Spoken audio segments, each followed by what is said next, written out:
Start.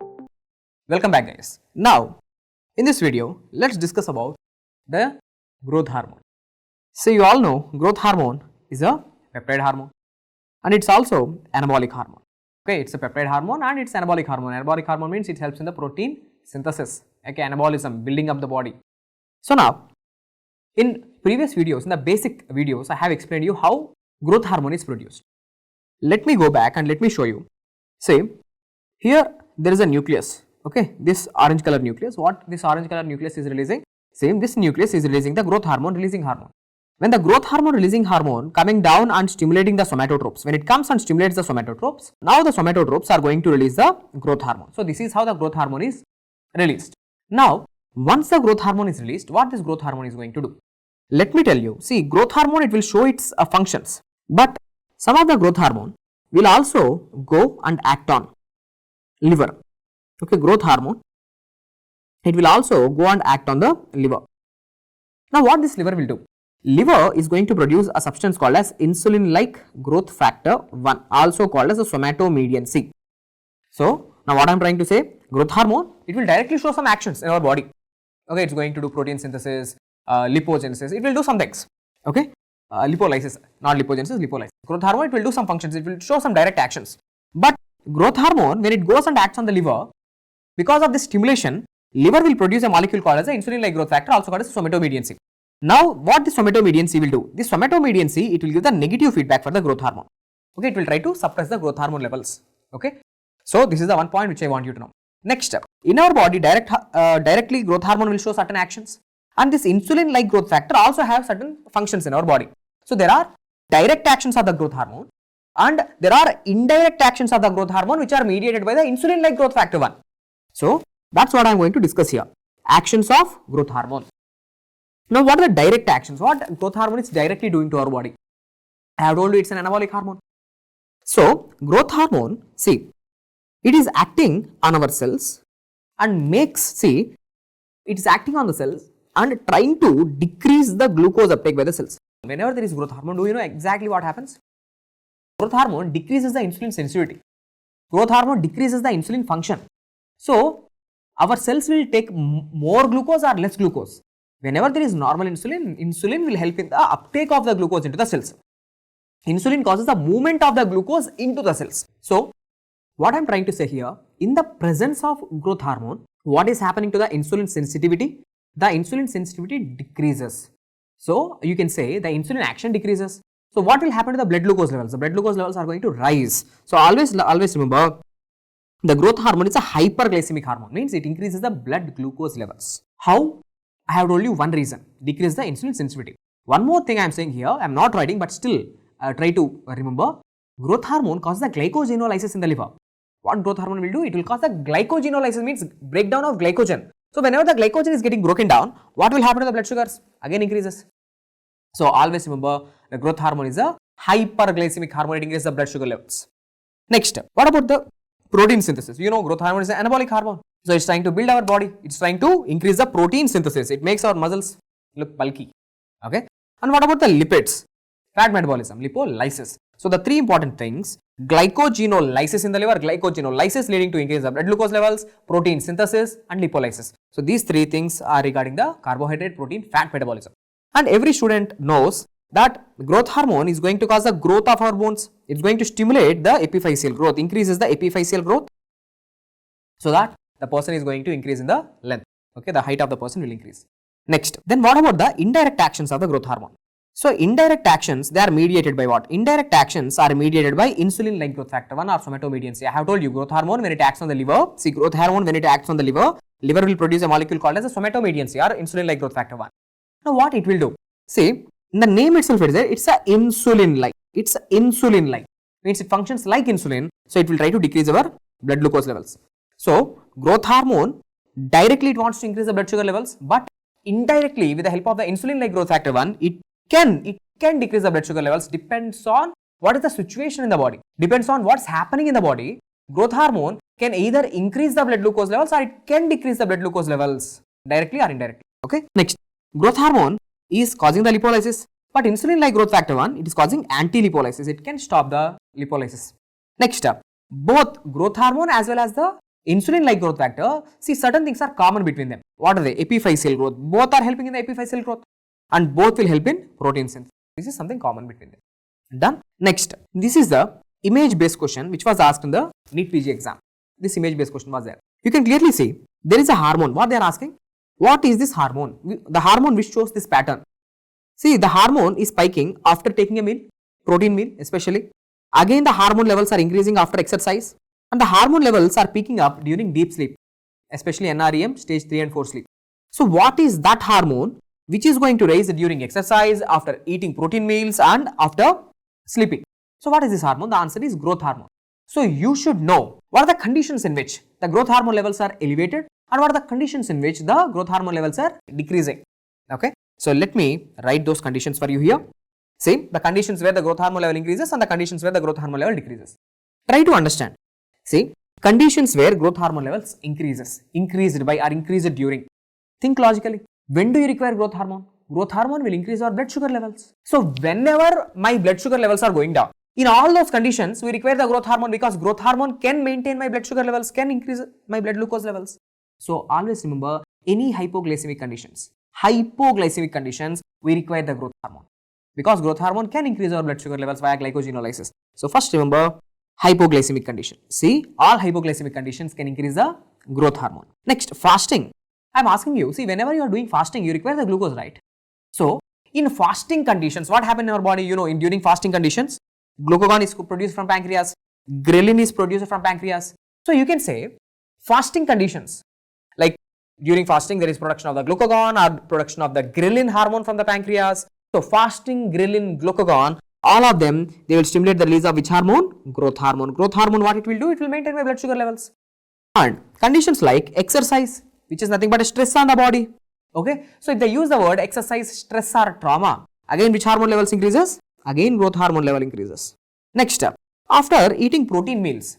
See, whenever you eat a protein meal, okay, for example, like you have taken some animal related product, for example, like chicken. See, after eating a protein meal, okay, our pulses, again growth hormone levels are going to increase.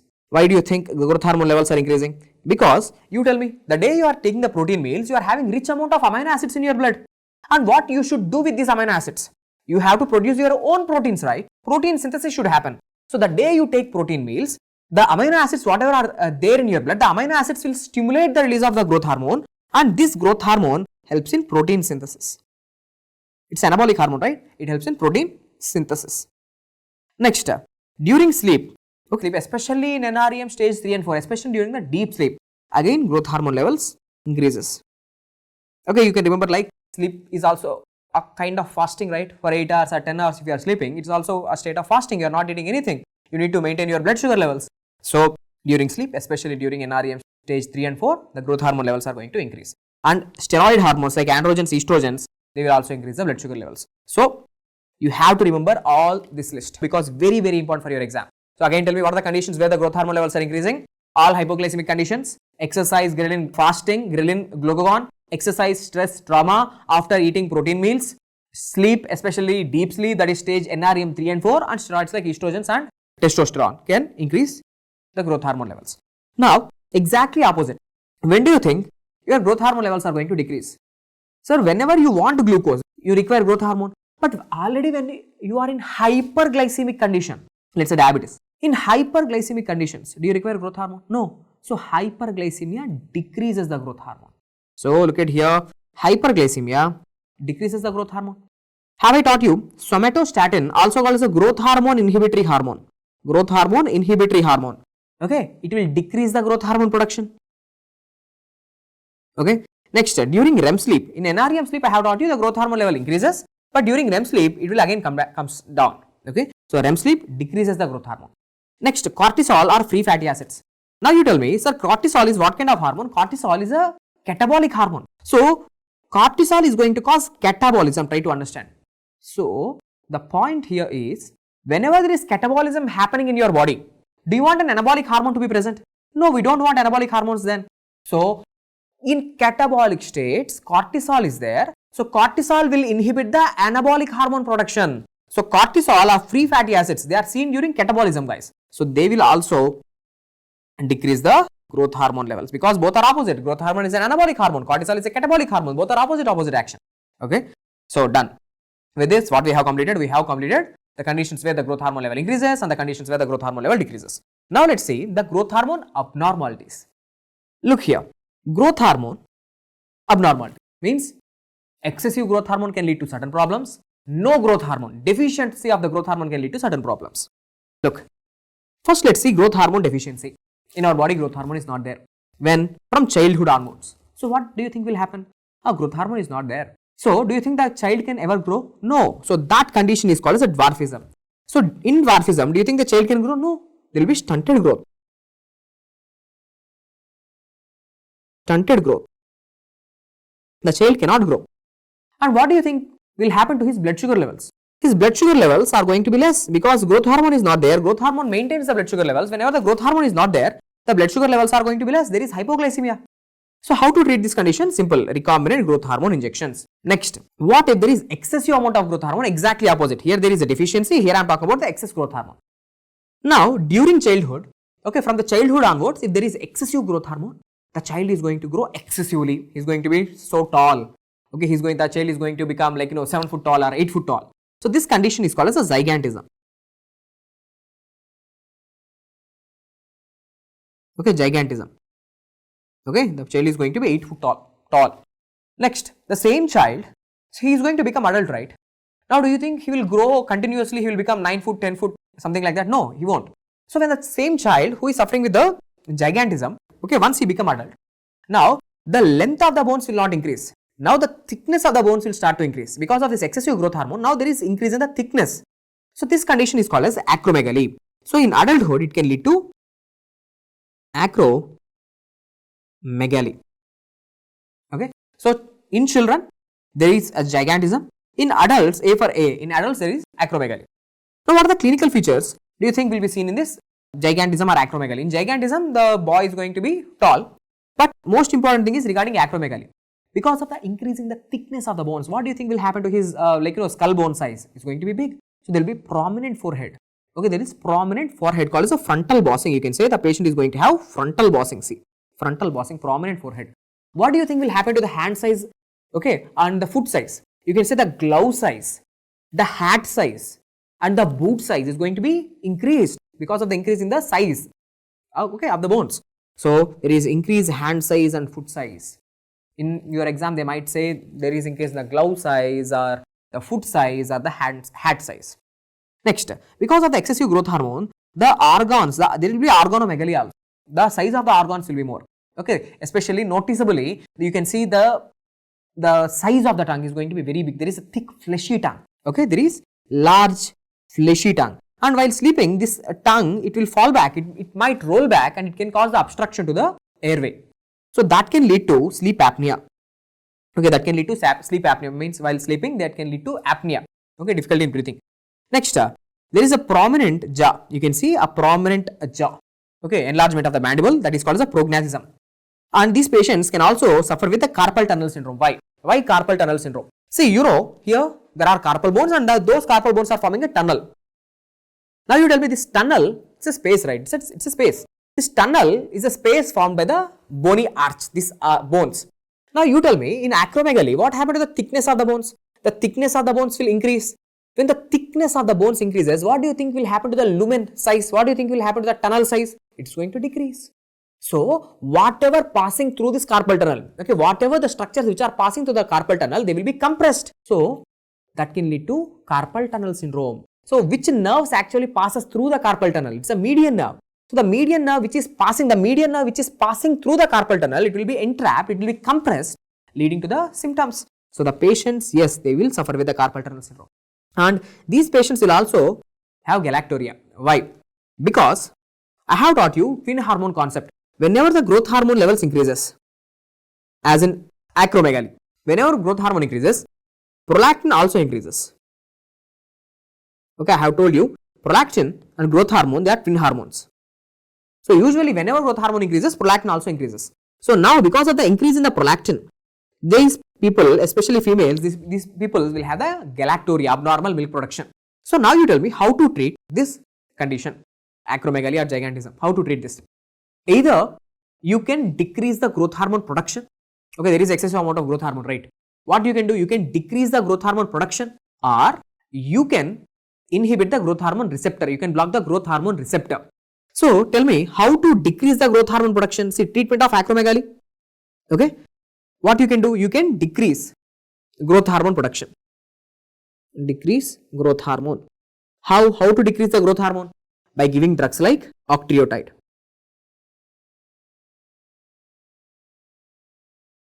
What is octreotide? Somatostatin analog. So octreotide is nothing but a somatostatin. It decreases the growth hormone production. Okay. So remember one important point about the octreotide. The same octreotide can be used in the treatment of also used in the treatment of esophageal varices.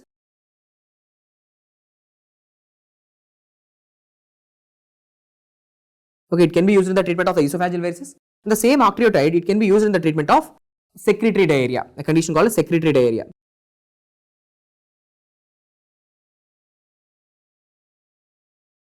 Okay, so there are multiple places where you can use the octreotide in the treatment of a gastrinoma, insulinoma, glucagonoma, VIPoma. So in all these conditions, you can use the octreotide, but mainly two important points for your exam. Octreotide, which is nothing but the somatostatin analog, which can decrease the growth hormone production. Okay, so it's used in the treatment of acromegaly. Not only acromegaly, it can be used in the treatment of esophageal varices and secretory diarrhea. Next, what is the drug which can inhibit the growth hormone receptor blocker? The drug is pegvisomant. Okay, pegvisomant. It's a growth hormone receptor blocker. It can be also used. Now, in the treatment of acromegaly, we are also using dopamine drugs. Dopamine agonist means dopamine-like drugs. For example, cabergoline. Why we are using cabergoline? Because I have taught you this cabergoline is nothing but a dopamine, right? Why we are using dopamine in the treatment of acromegaly? Because the dopamine can inhibit prolactin. It can be used for the treatment of a galacturia component. So yes, cabergoline or bromocriptine, these drugs can also be used in the treatment of acromegaly to decrease the prolactin, because I have taught you whenever growth hormone increases, prolactin also increases. Done. Next, let's see what exactly is Laron dwarfism. Okay, it's a special type of dwarfism, guys. In this condition, there is excessive amount of growth hormone. Excessive amount of growth hormone. But still the patient is dwarf. Why? Because there is growth hormone receptor mutation. Okay, growth hormone receptor mutation. Now, let me tell you something. Listen carefully here. Growth hormone, whenever there is growth hormone, I have taught you growth hormone, it will go and act on liver. It's going and acting on the liver. Let's say here there is a liver. It's going and stimulating the receptors on the liver. Let me show you clearly. Growth hormone is coming and acting where? It is acting on the liver. It's stimulating the receptors. Now liver, it will produce insulin like growth factor 1. Now have I already taught you? The insulin like growth factor 1 is the one which gives the negative feedback for the growth hormone. It gives the negative feedback. It's trying to suppress the growth hormone levels. Now tell me, in the Laron dwarfism condition, where is the problem? The problem is at the level of growth hormone receptors. The growth hormone receptors are mutated, they are not functioning. Whenever they are not functioning, do you think liver can produce the insulin like growth factor 1? No, the insulin like growth factor 1 or the somatomedian C levels will be less. There is less amount of insulin like growth factor 1. So, do you think this negative feedback will work? No, negative feedback is not working. There is no negative feedback now because insulin like growth factor 1 is not there. So, whenever the negative feedback is not there, so what do you think will happen to the growth hormone levels? There will be more growth hormone. So, how to identify Laron dwarfism? So, Laron dwarfism, in this condition, the growth hormone levels are elevated with reduced insulin like growth factor 1 levels. So, in a question, if you ever see a dwarf patient with elevated growth hormone levels and low somatomedian C levels, definitely your answer should be Laron dwarfism. So, with this, successfully what we have completed the normal growth hormone production. What is the functions of the growth hormone, direct actions, indirect actions, and what are the conditions where the growth hormone levels are going to be increased and decreased, and the growth hormone abnormalities, that is the deficiency of the growth hormone causing the dwarfism and excessive amount of growth hormone causing the acromegaly and gigantism and their treatment. So with this, the topic of growth hormone is completed. Hope the video is helpful. Thank you.